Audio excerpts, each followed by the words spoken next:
Assalamualaikum warahmatullahi wabarakatuh. Halo semuanya, nama saya Viala Zara Ananda Kusuma dengan nomor NPM 1851029 dari Fakultas Ilmu Hukum Universitas Internasional Batam. Dan di video kali ini saya ingin menjelaskan bagaimana sih prosedur mengajukan suatu perkara atau gugatan dan bagaimana tahapan perkara yang terjadi di persidangan. Nah, sebelum itu kita harus tahu peradilan agama itu apa sih? Nah, peradilan agama itu adalah peradilan bagi orang-orang yang beragama Islam. Bisa dilihat dari pasal 1 angka 1 Undang-Undang Nomor 50 Tahun 2009 tentang perubahan kedua atas Undang-Undang Nomor 7 Tahun 1989 tentang peradilan agama. Nah, peradilan agama ini melaksanakan kekuasaan kehakiman bagi rakyat yang beragama Islam mengenai perkara tertentu. Nah, menurut pasal 49 Undang-Undang Nomor 3 Tahun 2006 tentang perubahan atas Undang-Undang Nomor 7 Tahun 1989 tentang peradilan agama, yang menjadi kewenangan dari pengadilan agama adalah perkara di tingkat pertama antara orang-orang yang beragama Islam di bidang perkawinan, waris, wasiat, hibah, wakaf, zakat, infak, sedekah, dan ekonomi syariah. Nah, selanjutnya saya akan menjelaskan tentang gimana sih prosedur pengajuan perkara atau sebuah gugatan di pengadilan agama. Yang pertama, pihak berperkara datang ke pengadilan agama dengan membawa surat gugatan atau permohonan. Selanjutnya, pihak berperkara menghadap petugas meja pertama dan menyerahkan surat gugatan atau permohonan minimal 2 rangkap. Dan yang ketiga, petugas meja pertama memberikan penjelasan yang dianggap perlu berkenan dengan perkara yang diajukan dan menaksir panjar biaya perkara yang kemudian ditulis dalam surat kuasa untuk membayar atau biasa disingkat dengan SKUM. Nah, besarnya panjar biaya perkara itu diperkirakan harus telah mencukupi untuk menyelesaikan perkara tersebut.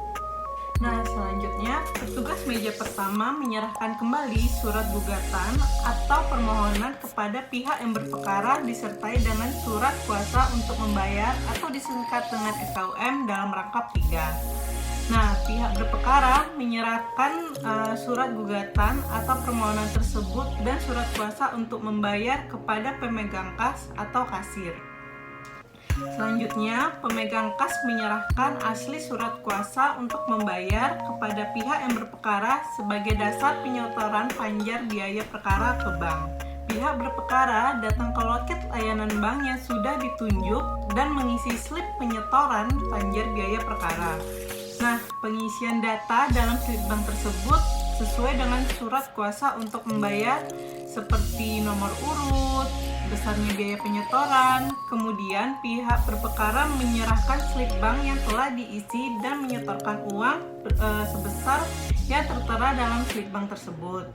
Nah, selanjutnya setelah pihak berperkara menerima slip bank yang telah divalidasi dari petugas layanan bank, pihak berperkara menunjukkan slip bank tersebut dan menyerahkan surat kuasa untuk membayar kepada pemegang kas.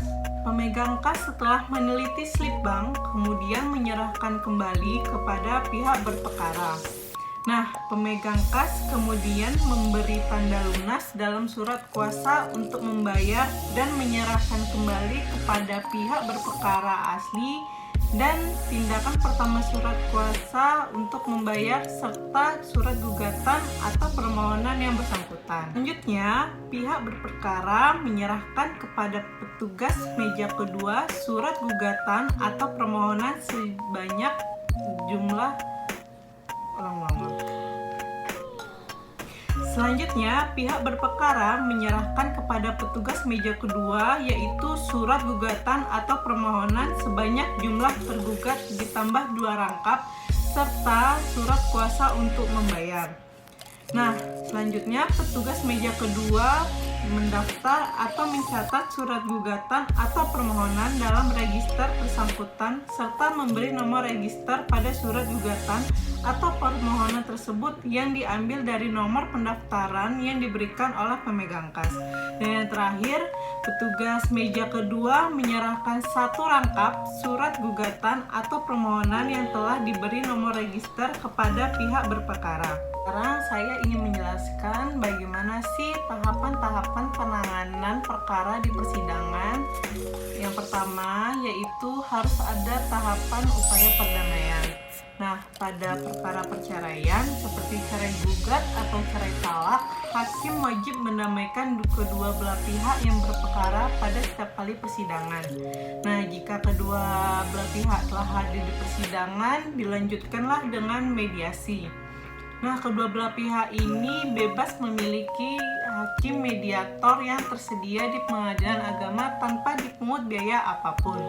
Nah, apabila terjadi perdamaian, maka perkaranya dicabut oleh penggugat atau pemohon dan perkaranya telah selesai.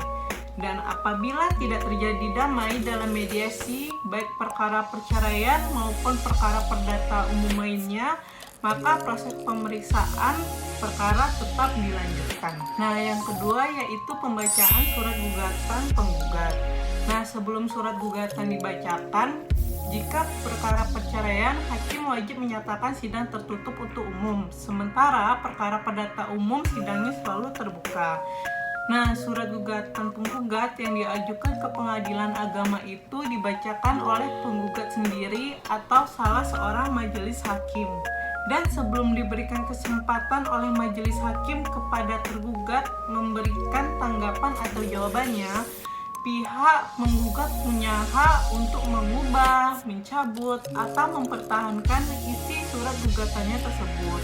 Dan apabila penggugat menyatakan tetap tidak ada perubahan dan tambahan dalam gugatannya itu, kemudian persidangan dilanjutkan ke tahap berikutnya. Ketiga yaitu ada jawaban tergugat. Nah, setelah gugatan dibacakan, kemudian tergugat diberi kesempatan mengajukan jawabannya, baik ketika sidang hari itu juga atau sidang berikutnya. Nah, jawaban tergugat dapat dilakukan secara tertulis atau lisan. Pada tahap jawaban ini, tergugat dapat pula mengajukan eksepsi atau rekovensi dan para pihak tergugat tidak perlu membayar panjar biaya perkara. Selanjutnya, yaitu replik penggugat. Nah, setelah tergugat menyampaikan jawabannya, kemudian si penggugat diberi kesempatan untuk menanggapinya sesuai pendapat penggugat. Nah, pada tahap ini mungkin penggugat tetap mempertahankan gugatannya atau bisa pula merubah sikap dengan membenarkan jawaban atau bantahan tergugat. Setelah replik penggugat, selanjutnya adalah duplik dari tergugat. Nah, setelah penggugat menyampaikan repliknya, kemudian tergugat diberi kesempatan untuk menanggapi atau menyampaikan dupliknya. Pada tahap ini dapat diulang-ulangi sampai ada titik temu antara penggugat dan tergugat. Nah, apabila acara jawab menjawab dianggap cukup oleh hakim dan masih ada hal-hal lainnya yang tidak disepakati oleh kedua belah pihak, maka hal ini dilanjutkan dengan acara pembuktian. Nah, di acara pembuktian ini para penggugat dan tergugat diberi kesempatan yang sama untuk mengajukan beberapa bukti-bukti, baik bukti berupa surat maupun saksi-saksi secara bergantian yang diatur oleh hakim. Pada tahap ini, baik penggugat maupun tergugat diberi kesempatan yang sama untuk mengajukan beberapa pendapat akhir yang merupakan kesimpulan hasil pemeriksaan selama sidang berlangsung. Nah, menurut pandangan masing-masing, kesimpulan yang disampaikan ini dapat berupa lisan dan dapat pula secara tertulis. Selanjutnya, pada tahap ini yaitu musyawarah majelis hakim. Nah, dalam rapat pemusyawaratan majelis hakim ini bersifat rahasia, yaitu diatur dalam pasal 19 ayat 3 Undang-Undang Nomor 4 Tahun 2004. Nah, dalam rapat pemusyawaratan majelis hakim ini, semua hakim menyampaikan pertimbangannya atau pendapatnya baik secara lisan maupun tertulis. Nah, jika terdapat perbedaan pendapat, maka diambil suara terbanyak dan pendapat yang berbeda tersebut dapat dimuat dalam putusan. Nah, selanjutnya yaitu adalah putusan hakim. Nah, setelah selesai musyawarah majelis hakim sesuai dengan jadwal sidang, pada tahap ini dibacakanlah putusan majelis hakim. Nah, setelah dibacakan putusan tersebut, penggugat dan tergugat berhak mengajukan upaya hukum banding dalam tenggang waktu 14 hari setelah putusan diucapkan. Nah, apabila penggugat atau tergugat tidak hadir saat dibacakan putusan, maka jurusita pengadilan agama akan menyampaikan isi atau amar putusan itu kepada pihak yang tidak hadir, dan putusan baru berkekuatan hukum tetap setelah 14 hari amar putusan diterima oleh pihak yang tidak hadir itu. Demikianlah penjelasan dari saya. Mohon maaf apabila ada kesalahan. Wabillahi taufik wal hidayah. Wassalamualaikum warahmatullahi wabarakatuh.